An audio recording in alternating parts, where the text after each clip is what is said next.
एक बड़ी पुरानी कहावत है, कहते हैं अकाल पड़ता है तो पीहर और ससुराल दोनों जगह एक साथ पड़ता है। कुछ वैसा ही हो रहा है पड़ोसी पाकिस्तान के साथ। स्क्रीन पर एक शख्स को देख रहे हैं, ये है डोनाल्ड लू।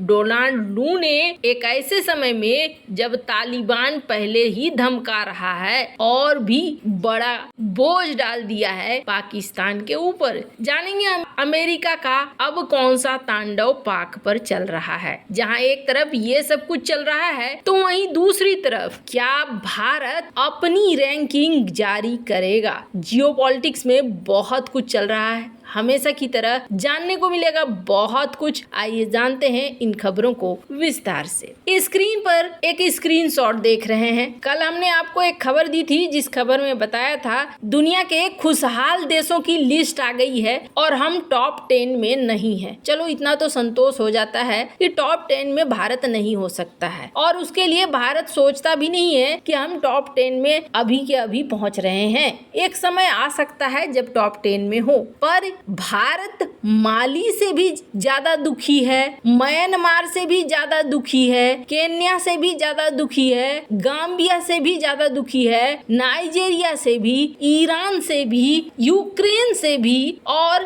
पाकिस्तान से भी। तो ये बड़ा अजीब लगता है। ये रिपोर्ट देखकर लगता है कि कहीं झोल तो नहीं है। अगर भारतीयों को बोलेंगे तो भारतीय काफी हद तक खुश हैं। भारतीयों को छोड़िए, अगर पाकिस्तान के लोगों से पूछेंगे कि भैया तुम खुश हो कि भारतीय खुश हैं, तो वो यही कहेंगे कि भारतीय हमसे ज्यादा खुश हैं। पाकिस्तान की रैंकिंग कितनी है? 108 और हमारी रैंकिंग कितनी है? 126। तो ये चीजें बताती हैं कि रैंकिंग किस आधार से ये कह रहे हैं कि भारत 126वें स्थान में है। ये थोड़ा सा अजीब लग रहा है। सिर्फ इसी चीज को नहीं, हाल फिलहाल में कई ऐसे रैंकिंग आए हैं जिन रैंकिंग को आप देखेंगे तो आप चौंक जाएंगे और आपको लगेगा ये क्या रैंकिंग है। भारत तो ऐसा नहीं हो सकता है। चाहे हम डेमोक्रेसी इंडेक्स की बात करें तो वहां पर भी हाल फिलहाल में जो रेटिंग आई थी वो रेटिंग अलग ही नजारा बता रही थी, जिसमें यह दिखाया गया कि ग्लोबल डेमोक्रेसी जो रिपोर्ट है उस रिपोर्ट में भारत का स्थान पिछड़ गया है और भारत यहाँ पर कुछ ऐसे इरेगुलर चीज कर रहा है जिसकी वजह से फॉल हो रहा है। डेमोक्रेसी इंडेक्स इन 19 के भी जब आए थे तब भी ऐसा ही आया था। स्क्रीन पर आप एक खबर देख सकते हैं, भारत 10 पॉइंट नीचे आ चुका है और इसी तरीके से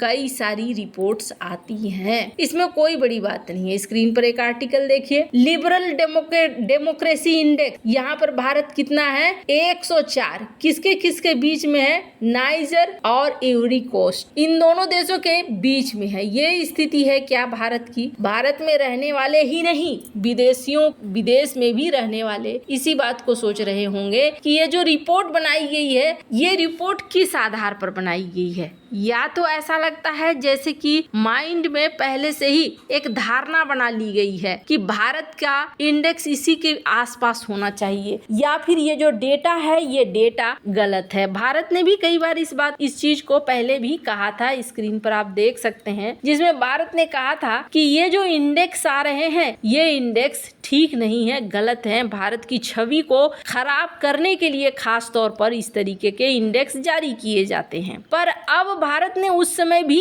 इस चीज को कहा था कि हम अपना डेमोक्रेसी इंडेक्स लाएंगे। स्क्रीन पर एक अल जजीरा की रिपोर्ट देख सकते हैं। 21 मार्च की ये रिपोर्ट है, मतलब कि आज की ही रिपोर्ट है। इस रिपोर्ट में क्या कहा जा रहा है कि पीएम मोदी का अपना डेमोक्रेसी इंडेक्स लाने का प्लान है और पीएम मोदी नीति आयोग के साथ, एक्सपर्ट के साथ बैठकें कर रहे थे कि हमें इस वेस्टर्न बेस्ड रैंकिंग नहीं बल्कि अपना भी रैंकिंग दुनिया के सामने रखना चाहिए। और कहा जा रहा है कि नीति आयोग की बैठक जनवरी में हुई है और माना जा रहा है कि कुछ सप्ताह के बीच में भारत की तरफ से भी डेमोक्रेसी रैंकिंग जारी होगी। वैसे आपको बता दें बड़ा मजेदार होगा अगर भारत ऐसा कुछ रिलीज करता है तो। वैसे कहा गया अल जजीरा के द्वारा, हमने भारत के द्वारा सांग्रीला डायलॉग, भारत के द्वारा रायसीना डायलॉग में कई तरह के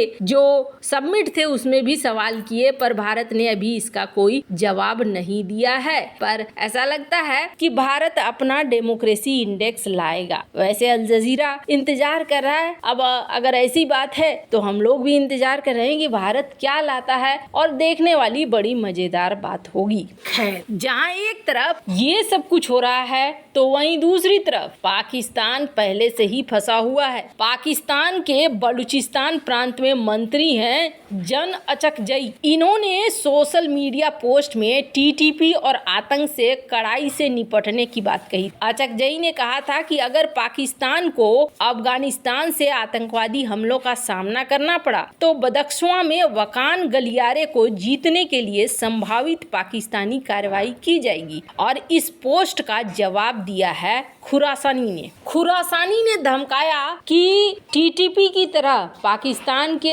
अपने नागरिक पाकिस्तान की सरकार को अस्थिर कर सकते हैं। उन्होंने कहा कि आप अगर ये सोच रहे हैं कि पाकिस्तान से उलझेंगे तो आपको यहाँ हार के अलावा कुछ नहीं मिलेगा। एक वीडियो जारी करते हुए इसने कहा कि हमने सोवियत संघ और अमेरिका से सालों से लड़ाई लड़ी है, जो कि दुनिया के सुपर पावर कहलाते हैं, वो तो हमें रोकने ही नहीं सके, तो आप हमें क्या रोक पाओगे। यहाँ पर दोनों के बीच में कभी भी युद्ध जैसे हालात बन सकते हैं। हालात तो बने हुए हैं, कभी भी युद्ध भड़क सकता है। पर इस बीच में क्या होता है, डोनाल्ड लू ये यहाँ पर बैठ के कर रहे होते हैं पाकिस्तानी प्रतिनिधि मंडल से, और इन्होंने पहली चीज तो ये कही कि हाँ जी बात तो सही है, पाकिस्तान कई तरह के आतंकवाद का सामना कर रहा है। स्क्रीन पर एक आर्टिकल देख सकते हैं। इसके बाद इनका मेन मकसद क्या था, इनका मेन मकसद था कि पाकिस्तान में जो चुनाव हुए हैं उन चुनावों को लेकर ये अपने विचार रखना चाह रहे थे, और उसको लेकर इन्होंने ये कहा, ये रिटन स्टेटमेंट दी है, स्क्रीन पर आप देख सकते हैं, जिस पर इन्होंने कहा कि देखिए पाकिस्तान के अंदर जो चुनाव हुए हैं वो चुनाव तो कानून के हिसाब से ही हुए हैं, उसमें कोई दिक्कत नजर नहीं आ रही है वैसी छिटपुट चीजों को छोड़कर। बाद बाकी जो मेन खेला यहाँ पर हुआ है वो हुआ है वोटों की गिनती और रिजल्ट दुनिया के सामने रखने के समय, और इसको लेकर इन्होंने एक रिटन स्टेटमेंट डाल दिया है कांग्रेस, यूएस कांग्रेस में। सिर्फ इतना ही नहीं, इन्होंने कहा है कि हम ईरान के साथ जो पाकिस्तान गैस पाइपलाइन प्रोजेक्ट बनाना चाह रहा है, हम उसको रोकना चाह रहे हैं और हम उसको लेकर काम कर रहे हैं। हाल फिलहाल में अमेरिका को धमकाते हुए पाकिस्तान ने कहा था कि हमारी जो मर्जी होगी हम वो करेंगे, हमारा मन होगा इस प्रोजेक्ट को करने का तो हम करेंगे ही, और ऊपर से ईरान भी यहाँ पर पेनल्टी की बात कर रहा है। तो ऐसे में पाकिस्तान के लिए ये प्रोजेक्ट अहम हो जाता है। तो अब यहाँ पर 2-3 तरफ से अमेरिका भी घेरने की कोशिश कर रहा है। वैसे आपको क्या लगता है, इन सब मामले में आपकी क्या राय है, कमेंट कर जरूर बताएं। जल्द मिलते हैं अगले वीडियो में नई खबर के साथ।